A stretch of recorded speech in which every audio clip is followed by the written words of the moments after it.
Think about the worst day of your life 5 years ago. Not right now, in this instant, but honestly, how much of it can you actually feel?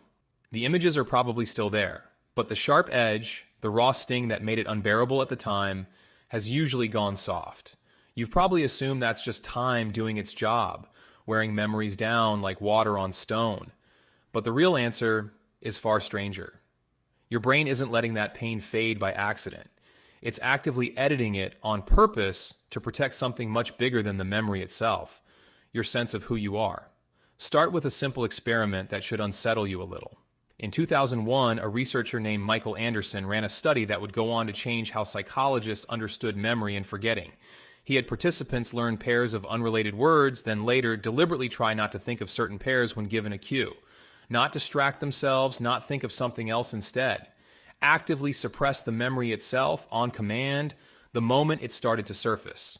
The wild part isn't that people could do it, it's how measurable the effect was. Brain scans showed the prefrontal cortex, the region responsible for control and inhibition, actively clamping down on the hippocampus, the region responsible for retrieving memories, essentially hitting a mental brake pedal in real time. And the more participants practiced this suppression, the harder those specific memories became to recall later, even when they were told to try.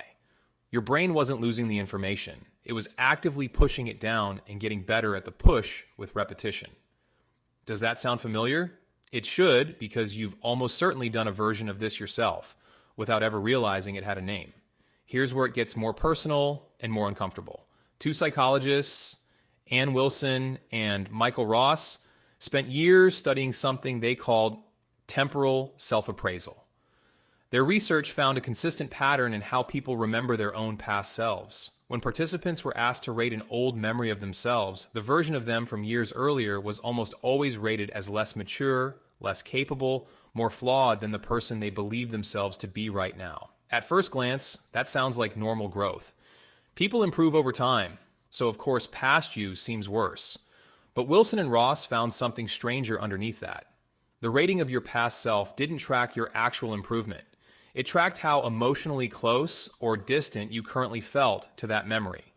If a past failure still felt raw and close, you'd remember it in vivid, harsh detail.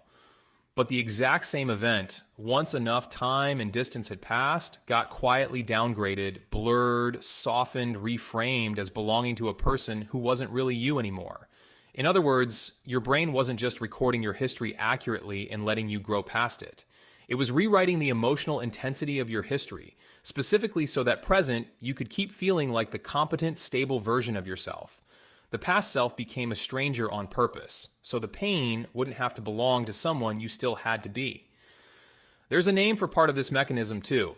A researcher named W. Richard Walker spent years studying something called the fading affect bias. Across dozens of studies, he found the same consistent asymmetry over and over. Negative emotional memories fade in intensity significantly faster than positive emotional memories. Not the facts of what happened, just the sting. The humiliation, the fear, the heartbreak, all of it erodes at a measurably faster rate than the memory of a happy moment from the exact same period of your life. Think about why that would be useful. If painful memories kept their full emotional charge forever, every recollection of every failure, every rejection, every moment you felt small would hit you as hard today as it did the first time.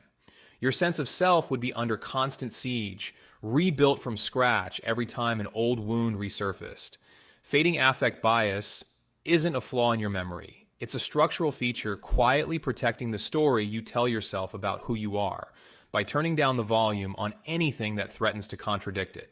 Here's the twist, and it's the part that should really sit with you. This system isn't actually about the past at all. It's about maintaining a livable present. Your brain doesn't primarily care whether your memory of an event is historically accurate. It cares whether the emotional weight of that memory lets you function today, tomorrow, and the day after that. Suppression, temporal distancing, fading affect. These aren't separate glitches. They're one coordinated system, constantly editing your emotional past in service of a stable, continuous identity in your present. Which reframes something most people get completely backwards. You've probably heard that people who dwell on painful memories have bad memories or weak willpower. But dwelling isn't a memory failure. It's often the opposite. A memory that never got the chance to fade the way it should have, still raw, still close, still treated by the brain as an active threat rather than settled history. The people who seem to have moved on aren't remembering less. Their brains have simply finished the editing process that yours might still be running. And that raises an uncomfortable question about the version of your own past you're carrying around right now. How much of what you remember about who you used to be is actually accurate, and how much of it has been quietly rewritten, softened, distanced, edited down, specifically so the person you are today could keep believing there's someone worth being? Think about the worst day of your life 5 years ago again.